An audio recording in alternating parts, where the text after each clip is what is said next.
Sa mga kamag-anak ko dyan, Policarpio Laparan family, hello po.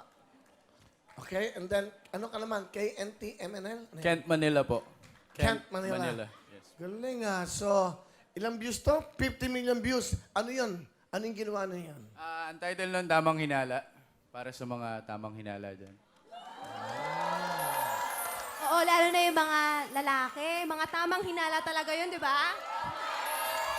Magandang usapan Kami to. na naman, puro lalaki to. Puro lalaki. Bakit? Bakit ang babae ba? Hindi tamang hinala. May hinala talaga kami sa inyo. Di ba? Kaya hinala ang mga galaw nyo. Yung mga babaeng nagte-text ng pasimple, oy, yun na may hinala ka. Will, kapag naghinala yung babae, totoo na yun. Hindi yun tamang hinala. Totoong hinala. Sige, Kent, Manila. Sabi.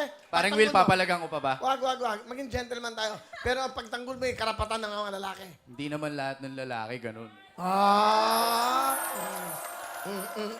Oh. Sige na lang po. Okay na po yun. Yan ang hirap sa babae. Okay lang na okay. Tapos nagreklamo kayo. Di ba? Deep inside. Okay. Sino gumawa ng tamang hinala? Sino? Kami pong dalawa. Kayong dalawa. Apo.